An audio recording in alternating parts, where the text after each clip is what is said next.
¿Te parece, Elena? Perfecto. Así empezamos puntual. Vamos a ello. Perfecto.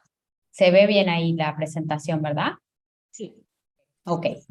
Bueno, comenzamos a hablar de este tema a raíz de una pregunta, de un dato muy importante, que es que entre el 30 y 40% de las personas que sufren de ansiedad o depresión tienen problemas digestivos. Y esto es algo que llevó muchísimo a preguntarse qué era lo que estaba sucediendo en este caso. La pregunta es si la depresión y la ansiedad provocan trastornos digestivos o más bien es viceversa, que estos trastornos digestivos estaban provocando ansiedad y depresión.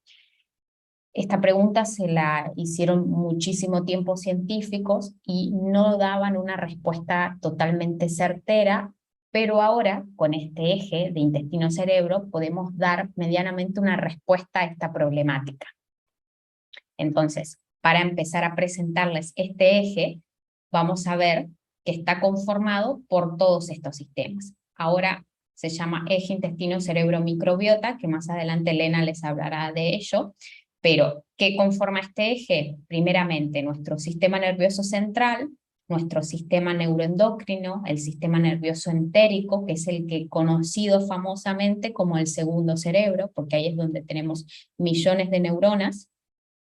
Tenemos la microbiota, el sistema inmune y el sistema nervioso autónomo. Y acá, como protagonista, el nervio vago, que es el principal comunicador de este eje, ¿sí? Entonces, además de todas estas estructuras que lo componen, y son sumamente importantes, vemos que el principal que comunica este cerebro y el intestino es el nervio vago, y este es uno de los décimos pares craneales más importantes de nuestro sistema nervioso, y ya desde hace mucho tiempo sabemos la implicancia de este nervio vago en los trastornos de ansiedad. ¿Por qué es tan importante? Porque si en algún momento hemos estado estudiando sobre nuestro sistema nervioso, sabemos que tenemos dos ramificaciones importantes. Primero tenemos una línea que es la simpática, que es esta activación de defensa, de lucha, es el modo supervivencia, es lo que nos ayuda a dar una respuesta, y tenemos el otro sistema que es el parasimpático, que es el que restaura, relaja, y el que controla las funciones autónomas de nuestro cuerpo, ¿sí? Como la respiración, el ritmo cardíaco, los movimientos del intestino, estas contracciones que hace el intestino para hacer la digestión, todo eso lo controla el sistema parasimpático. Entonces, ¿por qué es tan importante este nervio vago? Bueno, justamente porque representa el 75% de este sistema parasimpático. Digamos, el parasimpático está compuesto en un 75% por este nervio vago, que es uno de los más largos de nuestro cuerpo, y que tiene ramificaciones en absolutamente casi todos los órganos. Acá en el dibujito vamos viendo cómo a su paso inerva pulmones, corazón, hígado, estómago y los más importantes que son estos intestinos, ¿sí? Entonces, ¿qué vamos a entender acá? De que si este nervio está afectado, que esto muchas veces suele suceder en trastornos de ansiedad y estrés, no va a estar comunicando correctamente esa información que necesita el cerebro, o sea, no va a estar haciendo bien su tarea de comunicar lo que pasa en el intestino al cerebro. O viceversa, ¿sí? Sí, también lo que está pasando en el intestino está siendo alterado, va a comunicar todo eso a nuestro cerebro y ahí va a pasar algo que no queremos que pase, ¿sí? No sé si alguna vez habían escuchado sobre el nervio vago. Si hay alguien que me quiera poner en el chat, si sabe. Ok. ¿Por qué es importante esto del nervio vago? Porque a pesar de que sea esta vía de comunicación bidireccional y nuestro cerebro sea este órgano integrador, muchas veces, y ahora les va a hablar Elena un poquito más al respecto sobre lo que es la microbiota, pero muchas veces, si esta microbiota está alterada, va a transmitir información hacia el cerebro y eso va a provocar que me inflame.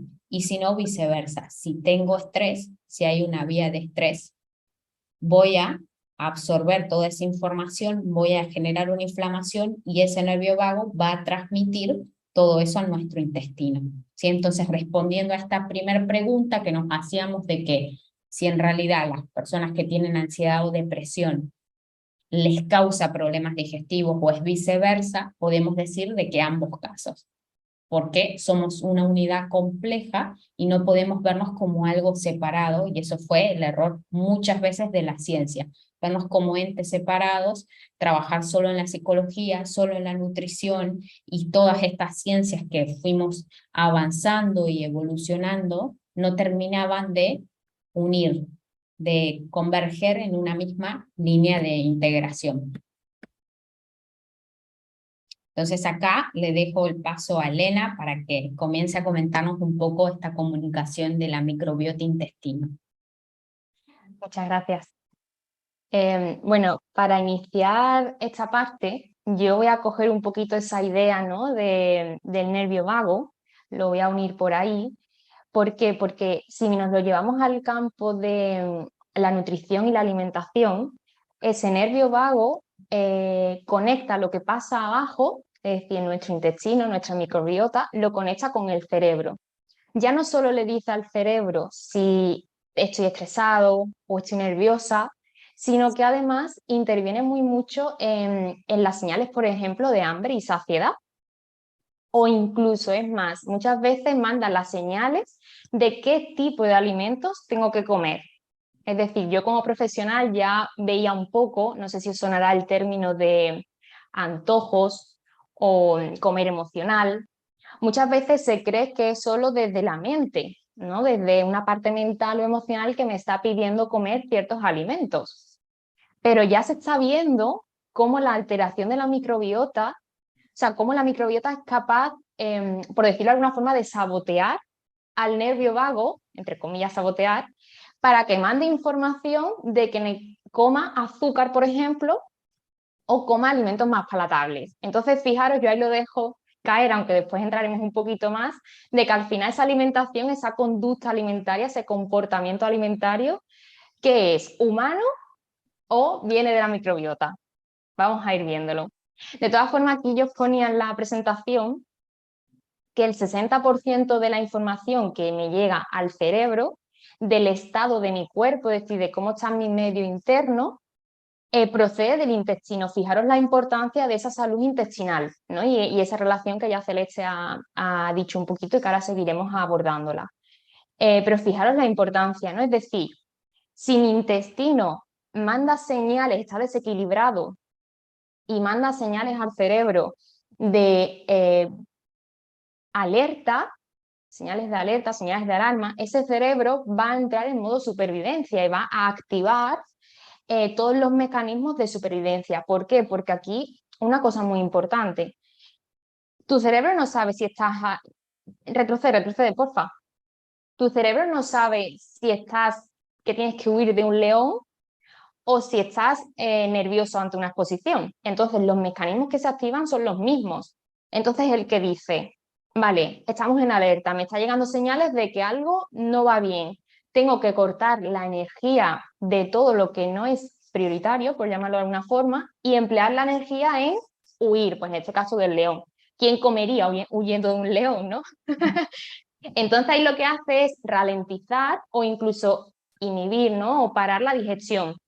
De ahí lo uno con lo que antes ha dicho Celeste, que cuando yo estoy estresada, cuando yo estoy nerviosa, me caen mal los alimentos, alimentos que antes toleraba ahora no me sientan bien, me aparecen muchos gases, mucho hinchazón abdominal o incluso estreñimiento. Es decir, fijaros la importancia, por eso estamos dando cabida aquí, la importancia de todo esto.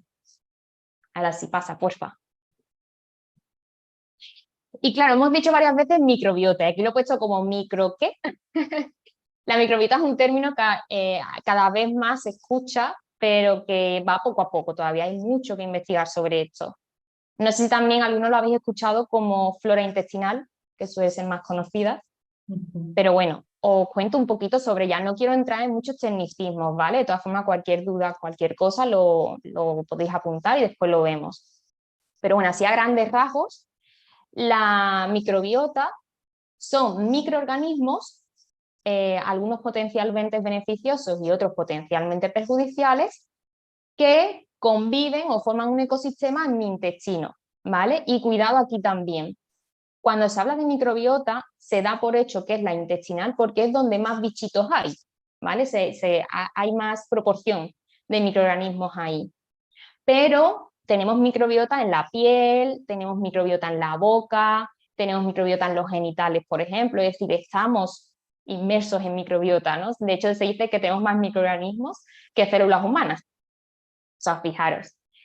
Entonces, claro, ya se ha visto en muchos estudios que esta microbiota influye mucho en nuestro comportamiento, en nuestras conductas, incluso en la forma de relacionarnos, el apetito que tenemos, la tolerancia al estrés. O sea, fijaros lo importante que es. Aquí os pongo unos ejemplos que a lo mejor por los nombres así no suenan, pero ya os lo voy yo a comentar. La microbiota es la que le manda la señal al intestino de que genere o produzca neurotransmisores, ¿vale? Que a lo mejor esta palabra suena, que no nos suena a muchos, voy a ir desmenuzándola. Los neurotransmisores son moléculas, vamos a llamarlo así, o sustancias, que se generan en el intestino y llegan al cerebro. Aquí os pongo 3 de ellos, ¿vale? La serotonina, la dopamina y GABA.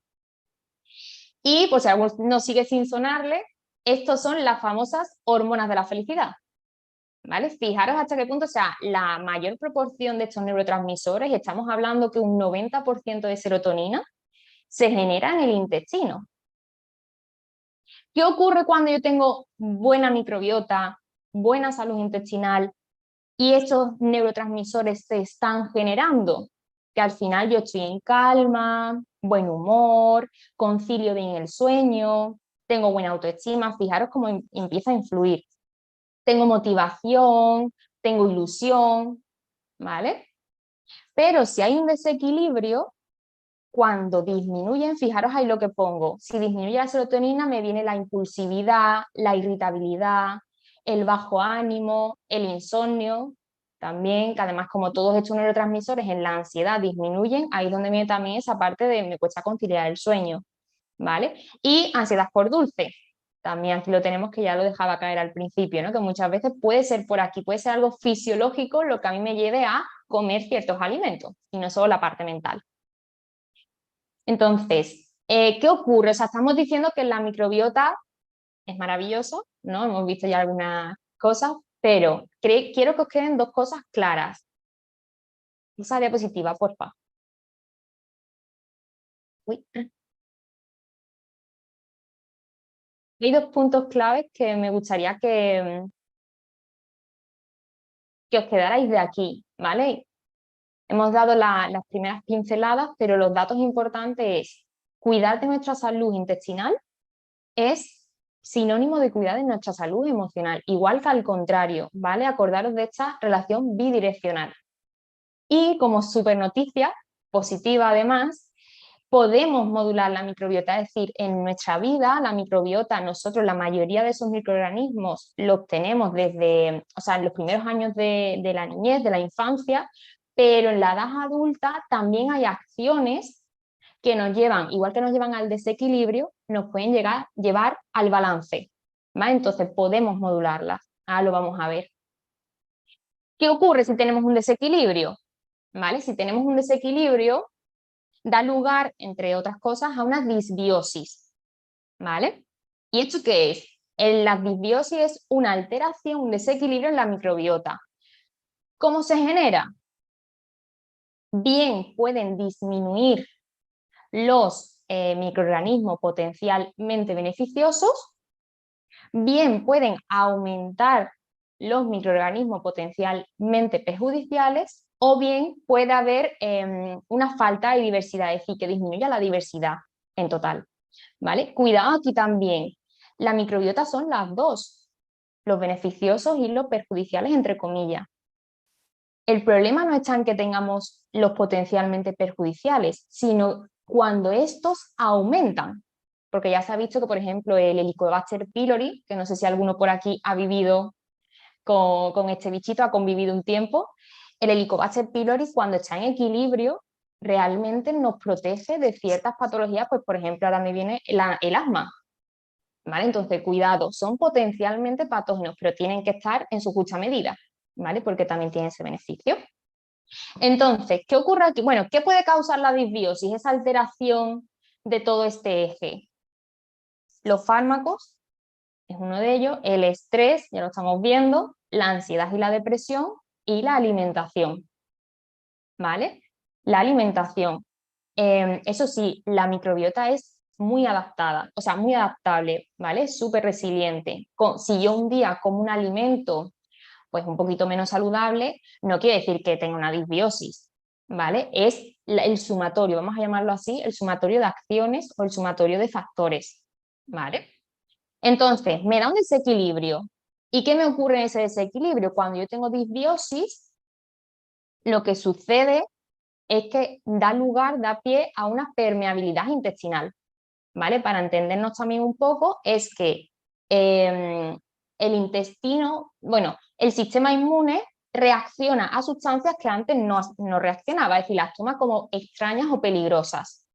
Entonces, aquí nos encontramos con una inflamación intestinal que inflama el cerebro, ahora lo vamos a ver, que inflama el cerebro y de ahí también me viene un aumento de la ansiedad, por algo fisiológico, fijaros. ¿Qué ocurre cuando estas sustancias pasan y yo me inflamo? Ahí es donde viene pues falta de energía, viene aumento de la ansiedad, que lo he dicho, viene hinchazón, viene intolerancias y alergias, ¿vale? Más allá de esta sintomatología digestiva, también se altera el gusto, o sea, el nervio vago, nuestro amigo de antes, manda una señal al cerebro de que hay algo que no estamos, o sea, que con la comida que estamos comiendo no tengo placer. Entonces, ¿este qué hace? ¿El cerebro qué hace? Recompensa, vamos a activar el placer, vamos a buscar algo más rico, con más azúcar, más palatable. Fijaros. Y claro, de ahí esa importancia, ¿no? Y además porque muchas veces nos quedamos tratando lo obvio, ¿no? Pues esta persona tiene un comer emocional, o esta persona, cuidado, vamos a la raíz. Y yo aquí hago mucho hincapié también en la suplementación. Bueno, al final la suplementación es una ayuda que tenemos, ¿vale? Pero hay que hacer un uso consciente de ella. Ya se ha visto que personas con depresión o ansiedad que se manda, no sé si alguno también lo ha oído o conoce a alguien, que se manda el triptófano como uno de los coayudantes, como si esa persona presenta disbiosis, en lugar de convertir ese triptófano a serotonina, acordaros la hormona de la felicidad que me daba ese buen ánimo y esa autoestima, en lugar de iniciar esta vía, inicia totalmente la contraria y perjudica, es decir, aumenta la depresión o aumenta la ansiedad. O sea, fijaros hasta qué punto la microbiota tiene que estar en equilibrio para que todo lo demás también esté en equilibrio, ¿vale? Y bueno, aquí uno le doy paso a Celeste también con esa inflamación, de cómo la inflamación intestinal pues nos da esa neuroinflamación. Que es increíble cómo estamos al fin y al cabo súper conectados, que si no funciona una estrategia psicológica es porque hay que abordarlo integralmente, que por eso es un poco la temática de hoy. Muchas veces sucede en consulta que vienen personas que están atravesando procesos de ansiedad recurrentes o depresiones recurrentes y que han probado todo tipo de terapias, todo tipo de intervenciones y no mejoran. Y muchas veces esas no mejoras es porque no se ha abordado integralmente a la persona, no se ha hecho un seguimiento de los hábitos, de la dieta que llevan, que al fin y al cabo, por mucho que yo tome un antidepresivo, como decía Elena, si no estoy consumiendo alimentos que generen esa serotonina, el antidepresivo no deja de ser un inhibidor de la recaptación de esa serotonina, pero si no tengo serotonina, ¿de qué me va a servir? No me sirve de nada. Entonces, un poco como para seguir lo que comenta Elena, ¿qué es lo que sucede? Esta microbiota, si no está en equilibrio, tal como decía, se inflama. Esa inflamación lleva el mensaje, lleva la alarma a través del nervio vago a nuestro cerebro. ¿Y qué pasa con el cerebro? Se inflama también. Entonces, ¿qué es esta neuroinflamación que vamos a ver acá? El concepto, que ahora se los voy a explicar, no se asusten, es que es una respuesta inmunológica centralizada en el cerebro y en la médula espinal que va a involucrar la actividad de la microglía y la astroglía con una expresión concomitante de citoquinas, perdón, proinflamatorias. Sé que es súper difícil de comprender, ahora lo desglosamos. ¿Qué son estas citoquinas? Que las vamos a ver una y otra vez en los procesos inflamatorios. Son proteínas encargadas de la comunicación intercelular, es decir, la comunicación entre las neuronas. ¿Y qué es lo que sucede? Que cuando están en presencia con este formato, que son proinflamatorias, va a estimular a la neurona para que libere ciertas sustancias que son tóxicas para el cerebro, lo que va a provocar la neuroinflamación. Por eso se habla de la neurotoxicidad, porque las células comienzan a liberar tóxicos, que terminan siendo daño celular, que termina generando muchos trastornos y enfermedades neurodegenerativas, que son las que se trabajan ahora comúnmente en este eje. Se aborda mucho lo que es la esclerosis múltiple, lo que es el Alzheimer, lo que es el Parkinson, se está abordando desde este eje porque se comprobó que en todas esas enfermedades lo que había era un cerebro inflamado. Entonces, en el eje de toda patología neuropsiquiátrica vamos a encontrar esta neuroinflamación. Y acá nuevamente vemos que el estrés, la depresión, la ansiedad o cualquier trastorno emocional son vistas como causas o como consecuencias de esta neuroinflamación. Y ahora les voy a contar por qué son vistas como causas. Esto tiene que ver con el estrés. Pero, ¿qué va a hacer de que nos inflamemos o no? Hay personas que tienen más predisposición a inflamarse y hay otras que no tienen esa predisposición. Y así como decía Elena, no es que por una comida o por una cosa que haga voy a inflamarme y ya estoy al piste. O sea, no, es como hábitos crónicos que se repiten, son hábitos proinflamatorios que se llaman. Uno de ellos es el estrés, que ahora lo vamos a ver. Otro es la falta de sueño, esto de no tener una buena jornada, una buena higiene de sueño, cambiar estos ritmos circadianos, estos ritmos biológicos de nuestro cuerpo, no respetarlos, no comer cuando tengo hambre, no irme a dormir cuando tengo sueño, no estar conectado con mis necesidades físicas y necesidades emocionales también, podemos decir acá, va a hacer que entremos en un estado de inflamación, esto crónico siempre. El aislamiento social, ¿qué es lo que sucede? Que este nervio vago, que es el que comunica el intestino con el cerebro, se le llama el nervio social. ¿Por qué? Porque se estimula con la interacción social, necesita de la interacción, necesita estar con personas, se va como regulando con los demás. Al liberar oxitocina vamos regulando todos esos procesos y es por eso que los seres humanos somos seres sociales en primer lugar. Infecciones crónicas como la disbiosis va a ser también un hábito proinflamatorio.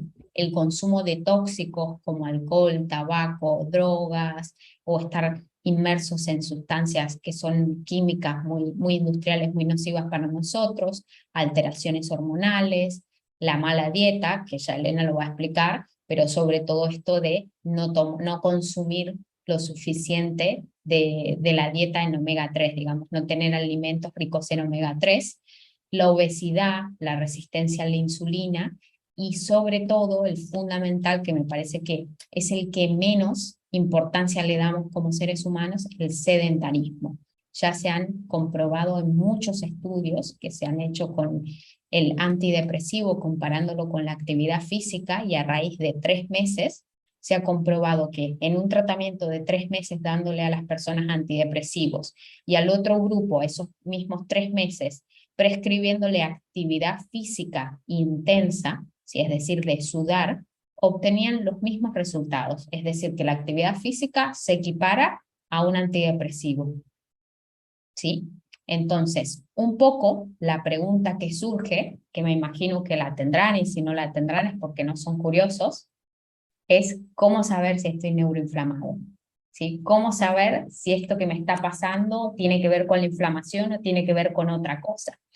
Y acá vamos a hablar de uno de los principales síntomas que se llama niebla mental, que seguramente alguno ya lo ha experimentado, lo ha vivido, y creo que todos en este punto hemos experimentado lo que es esta niebla, esta como neblina de no tener las ideas claras, de tener muchos pensamientos, mezclas con rumiaciones, y la característica también muy principal de esta niebla mental es la sensación de resaca.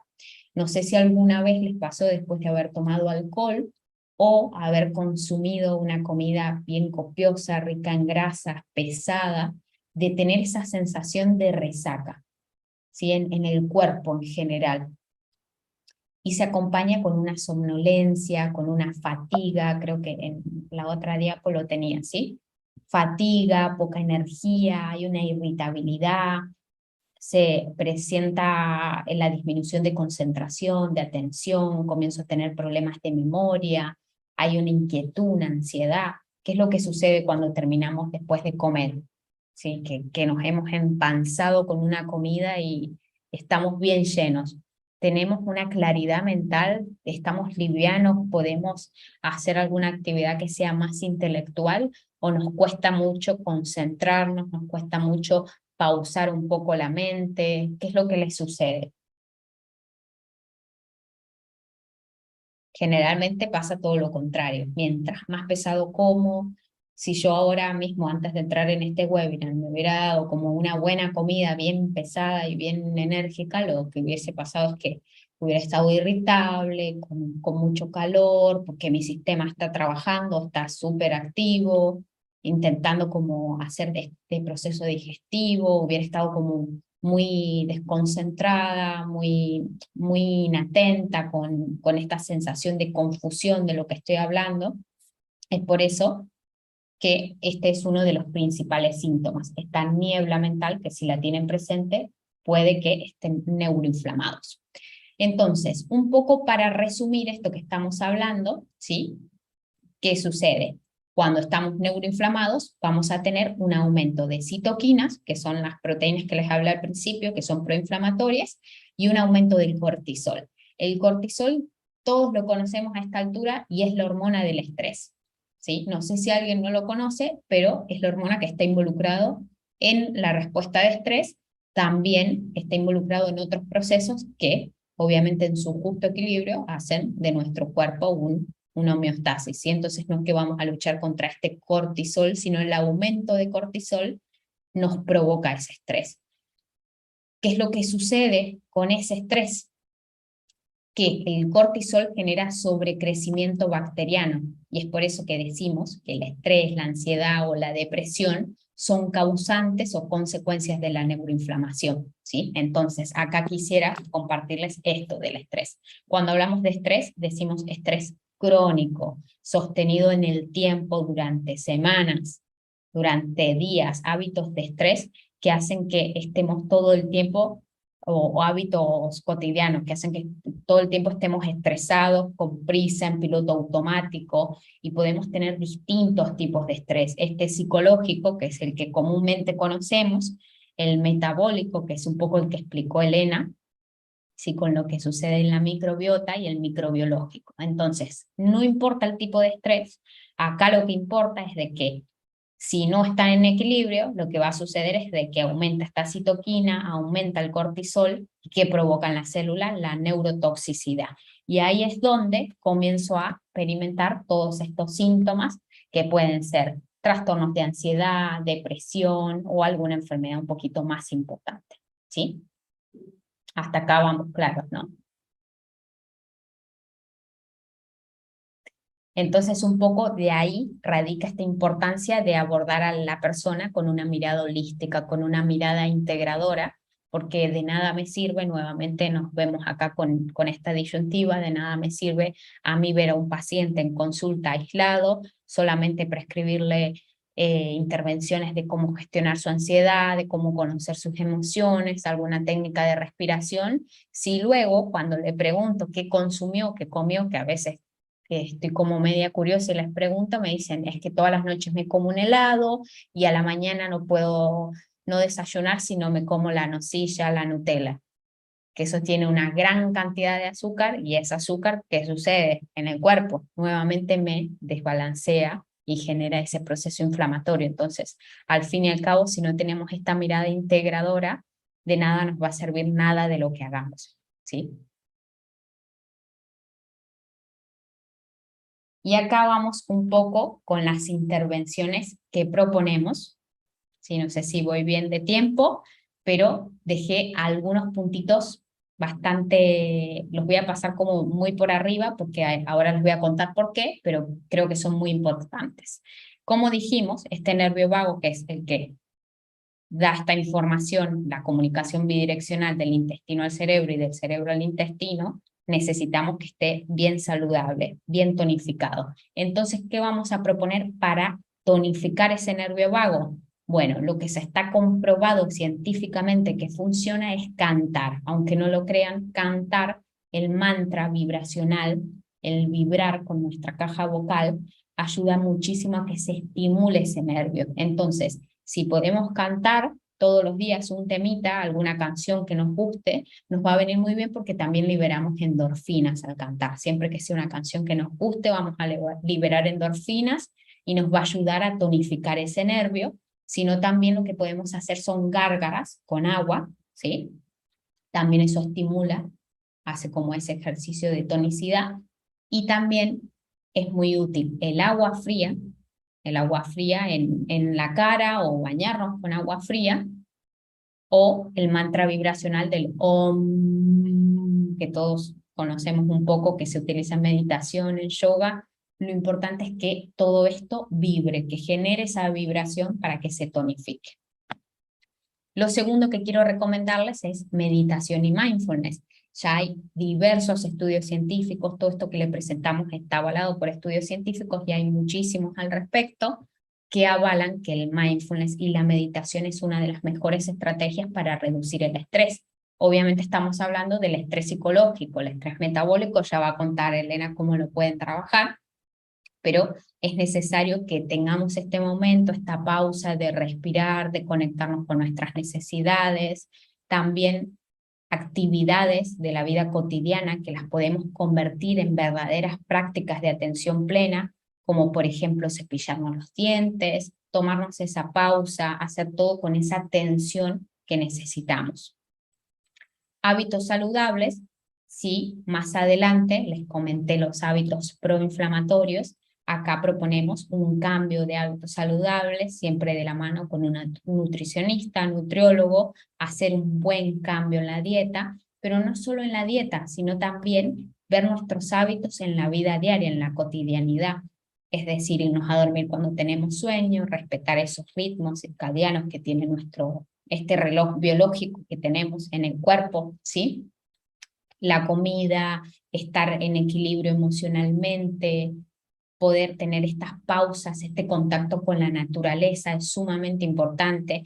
Somos una sociedad que vive rodeado de estímulos visuales todo el día, todo el tiempo, y además que vive en entornos que no son naturales, que son artificiales, y ya está comprobado que la naturaleza también nos ayuda a segregar muchas sustancias que incrementan nuestro bienestar psicológico. Entonces, siempre que tengamos la posibilidad de ir a la naturaleza, es sumamente sanadora, y ya luego entraré un poquito más en detalle de cuáles son estos hábitos que pueden hacer.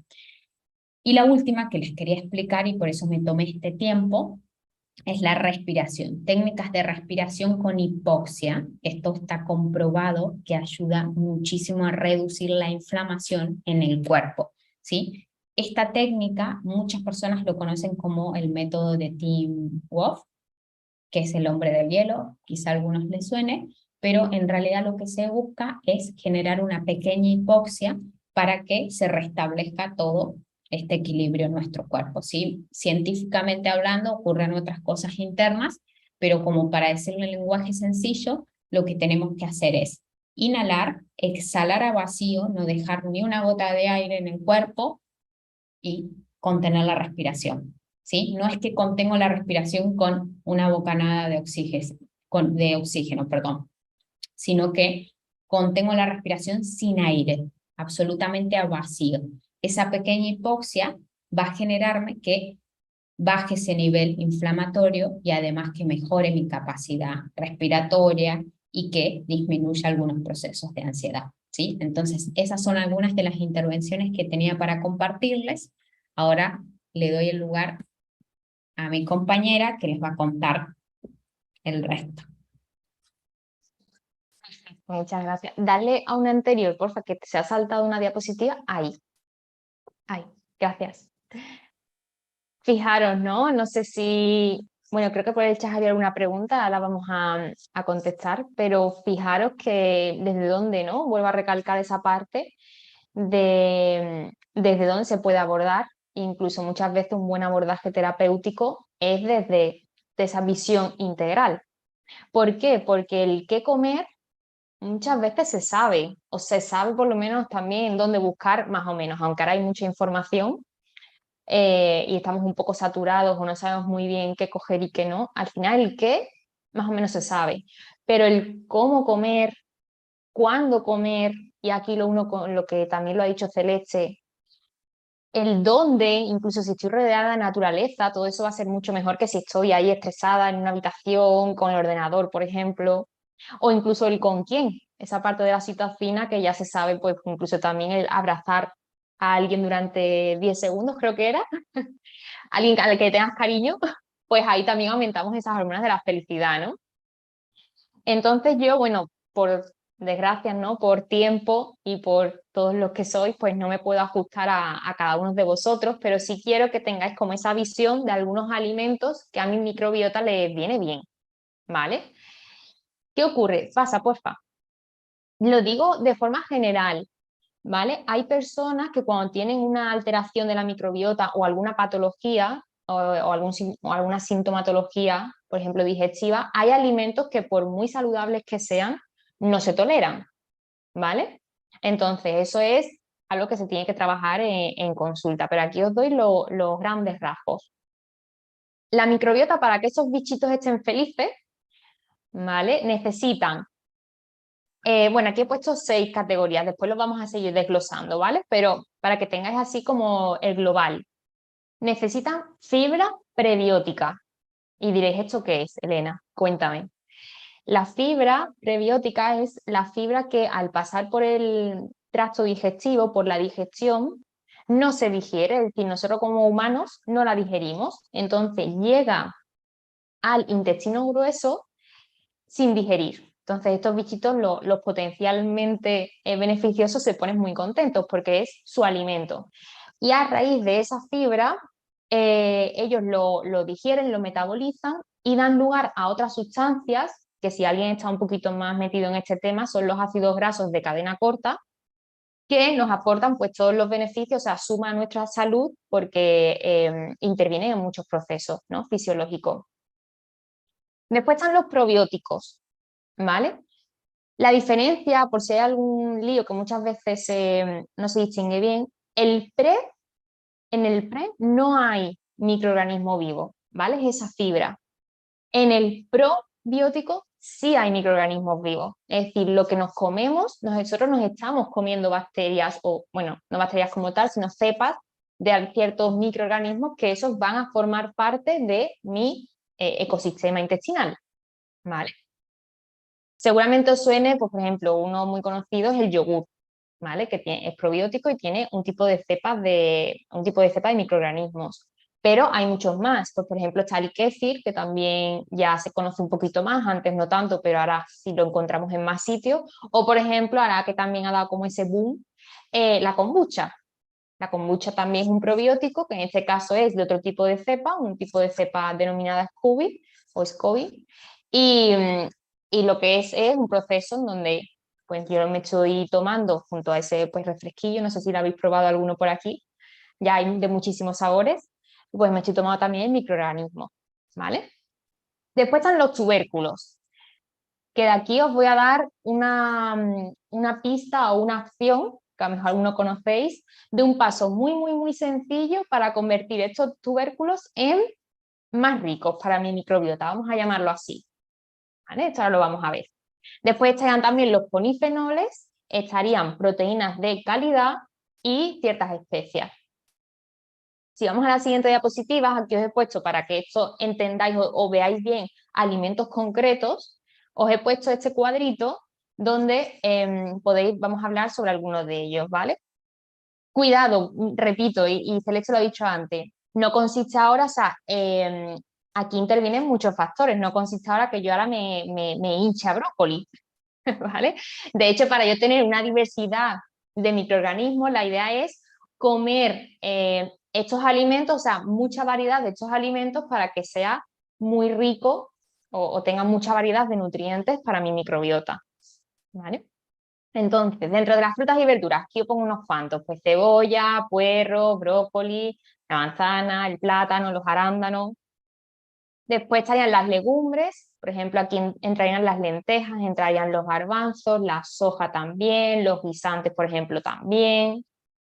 Dentro de los frutos secos, por ejemplo, nueces, por ejemplo, almendras, chía y lino, también, que cuidado aquí, os doy un tips que no sé si conocéis, porque estos frutos secos, bueno, más bien semillas, ahora iba la parte de semillas, las semillas de calabaza también. Las semillas de chío y lino, perdón, estará muy de moda por el tema de, bueno, el omega 3, un poco esos smoothies o no sé cómo lo tomáis, pero seguro que os suena. ¿Qué ocurre? Cuando yo me lo tomo tal cual, eh, tengo vamos a llamarlo así, puedo tener una predisposición, ¿vale? A ver si me explico bien. Cuando ese lino, esas semillas como en boca, hay muchas que pasan sin masticar porque no son lo suficientemente grandes como para que yo pueda empezar a digerirlas en la boca, muchas pasan intactas al tracto gastrointestinal. Al llegar al intestino tengo, no me sale la palabra, pero bueno, creo que me estáis entendiendo, tengo la probabilidad, vamos a llamarla así, de que se queden en el intestino ahí como clavados. Entonces, claro, vemos casos en consultas que a la larga pues se desarrollan patologías intestinales. ¿Por qué? Porque están anclados ahí en mi intestino y me están haciendo pues úlceras, Crohn, o sea, barbaridades, ¿no? ¿Cómo soluciono esto? O bien triturándolas, ¿vale? Con un mortero, o bien dejándolas en remojo. Si yo dejo las semillas en remojo, incluso yo siempre digo, por ejemplo, la noche anterior, que queden toda la noche. Es verdad que el lino necesita un poquito más que las semillas de chía, pero lo podemos dejar en remojo toda la noche y al día siguiente ya me la tomo. Vais a ver también cómo crea como un gel alrededor, que eso es lo que hace que sean más solubles y que al pasar por el tracto pues no tenga este tipo de inconveniente. Respecto al arroz, la patata y el boniato, aquí os doy, es otro tip que os comentaba antes. Cuando yo cocino estos alimentos, si yo los cocino y los dejo enfriar, puede ser también la noche anterior, es decir, que yo en la cena del día anterior cocine estos alimentos y dejo toda la noche enfriar. Al día siguiente, cuando yo me lo como, este tipo de alimentos lo que han hecho es generar almidón resistente, ¿vale? Para que os suene este término, almidón resistente, si los leéis en algún sitio. Eso no es más que estos alimentos, haberlos cocinado y haberlos dejado enfriar. Una vez que están fríos, yo o bien me lo puedo comer frío, pues una ensalada de patatas, por ejemplo, o bien, o ensalada de arroz, o bien lo vuelvo a recalentar. Ahí lo que yo estoy ingiriendo es un tipo de fibra que va a llegar intacta al colon y esos microorganismos los van a poder digerir y darnos los beneficios que hemos dicho antes a para la salud. Después está ya también el chocolate, y aquí no os veo las caras, pero a lo mejor se os han puesto así los ojos de qué bien. Cuidado, cuando hablamos de chocolate es cacao con un buen porcentaje de cacao, ¿vale? Un cacao de por lo menos más del 85%. ¿Vale? Ese sí es interesante. Los otros tienen mucha cantidad de azúcar, entonces eso pues lo que va a hacer es al revés, va a hacer que ciertas cepas más perjudiciales pues se desarrollen, ¿vale? No por comer chocolate solo con azúcar, sino por llevar una alimentación pues un poco alta en azúcar o grasas de baja calidad. El té también estaría, por ejemplo, el té negro o el té verde. Y las proteínas, pues estaríamos hablando, por ejemplo, de los huevos, por ejemplo, si coméis carne, aves que estén un poco criadas más de la parte ecológica, ¿no? De crianza ecológica. O si hablamos de pescados azules, que también están muy bien por el tema del el omega 3 y la relación que tiene con la inflamación, mejor elegirlos los pequeñitos. Es decir, priorizamos a lo mejor más la caballa, los boquerones, las sardinas, por ejemplo, más que más grandes, ¿vale? Aún así, pues el salmón también sería uno. Los que más retienen son los más grandes, el pez espada, por ejemplo, o el atún. Sí que tienen también el omega 3, pero al acumular mucho mercurio, sí que nos dan, pues, bueno, no es que nos dan, pero sí que al final obtenemos ese beneficio que obtenemos con los pequeñitos, ¿vale? Y después, como veis, yo aquí no me he centrado en alimentos para la ansiedad, que también hay alimentos que son, o sea, es una estrategia para la ansiedad, pero sí me estoy centrando y he querido dar cabida a esto porque es lo que venía al lugar, ¿no? De lo que estamos hablando, de cómo alimentar mi microbiota, que al final está muy relacionada con esa emoción y otras que hemos visto.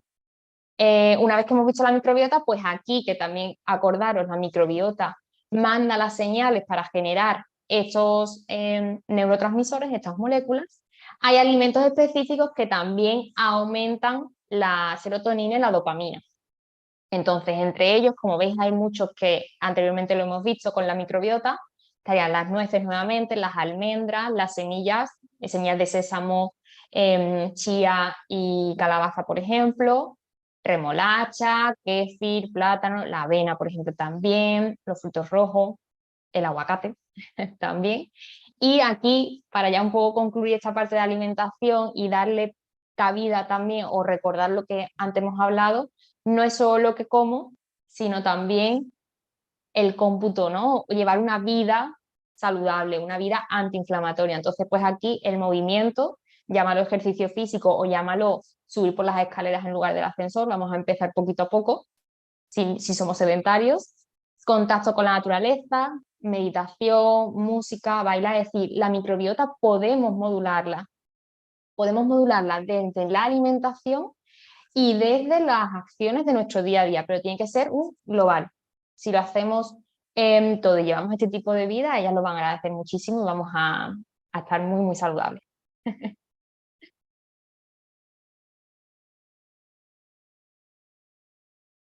Vale. Nos, Bueno, entonces ya llegamos a la parte interesante que son las dudas. A ver si con toda esta información que les presentamos les generó algún interrogante, alguna pregunta que quieran aclarar en estos minutillos antes de que cerremos la sesión. aquí han puesto dos en el chat. No sé si entiendo que sí lo puedes ver, ¿verdad, Celeste? A ver. Mira, Brenda dice, ¿cómo saber si la microbiota está en equilibrio? ¿Hay algún examen? ¿Quieres que respondo yo?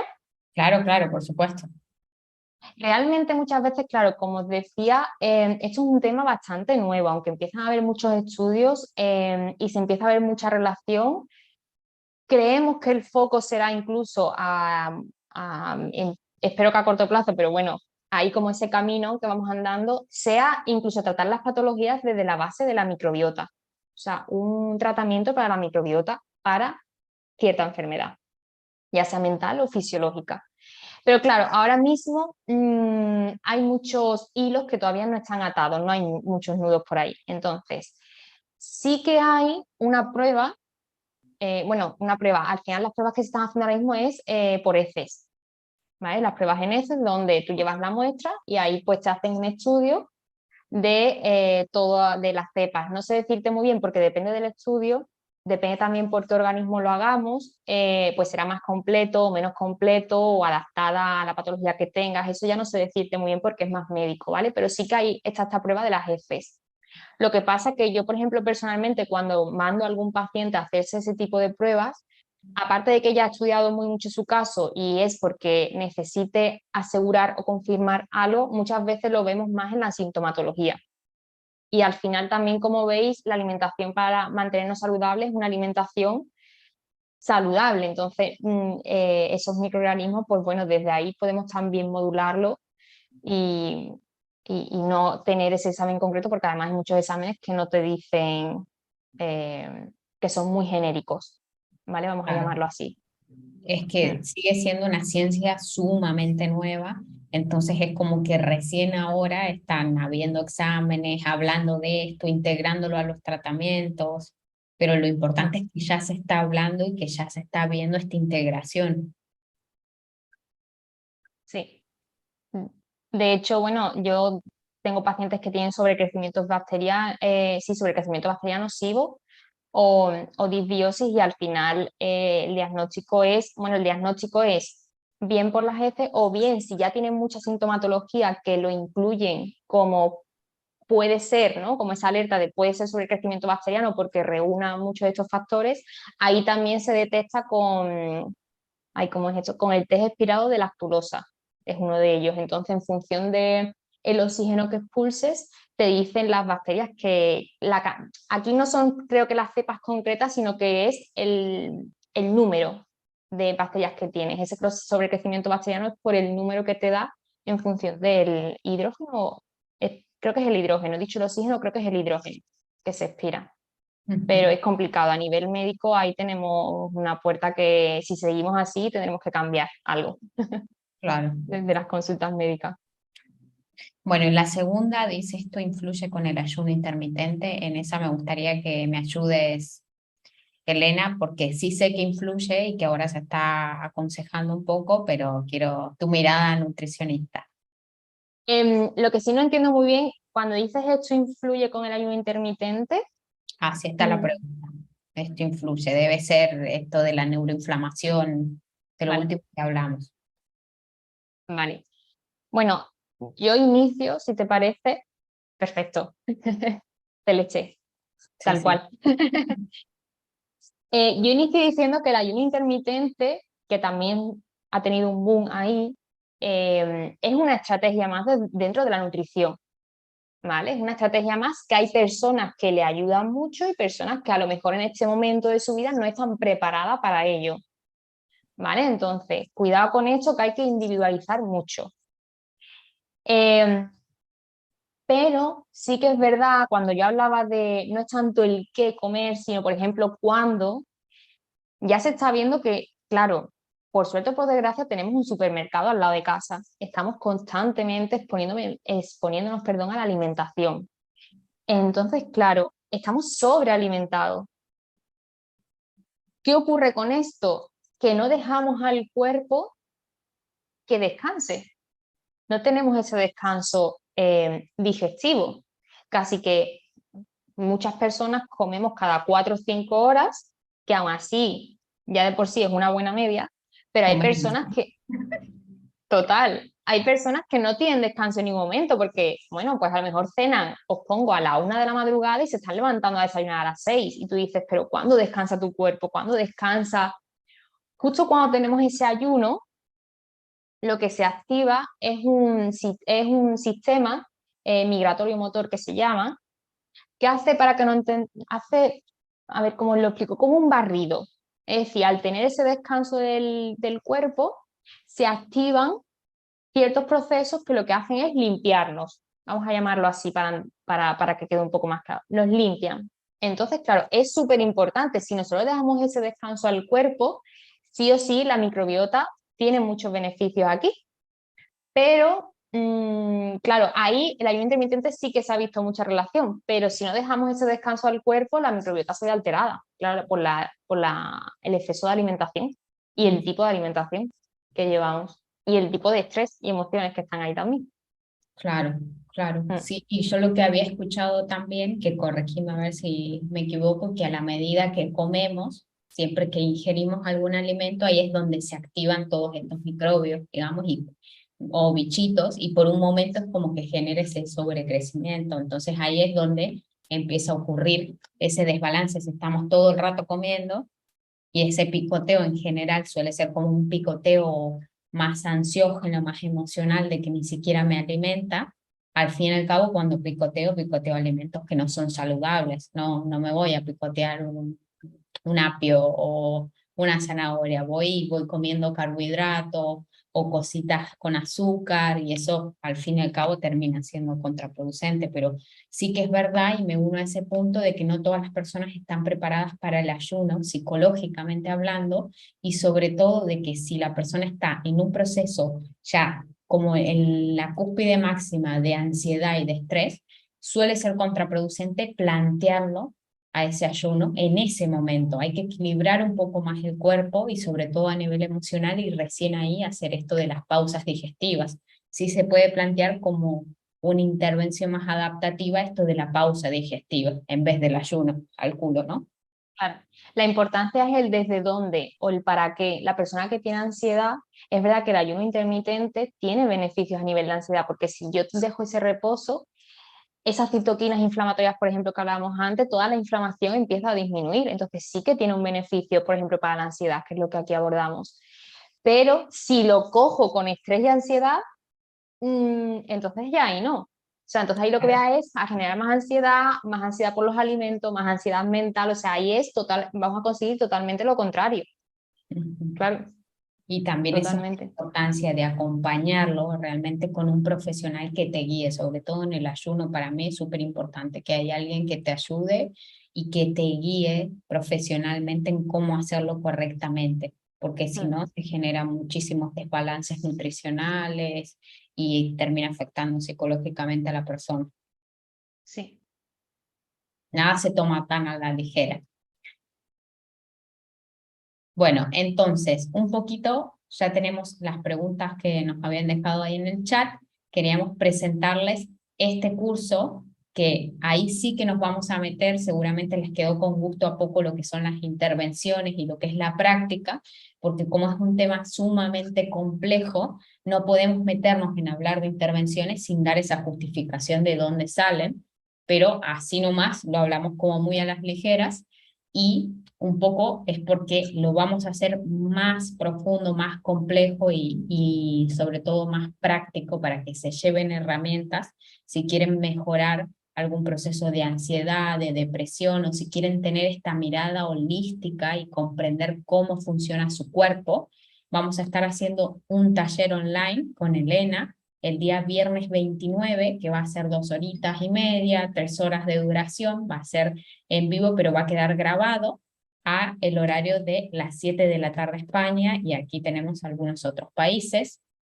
No sé si quieres, Elena, compartir un poco más qué es lo que vamos a trabajar.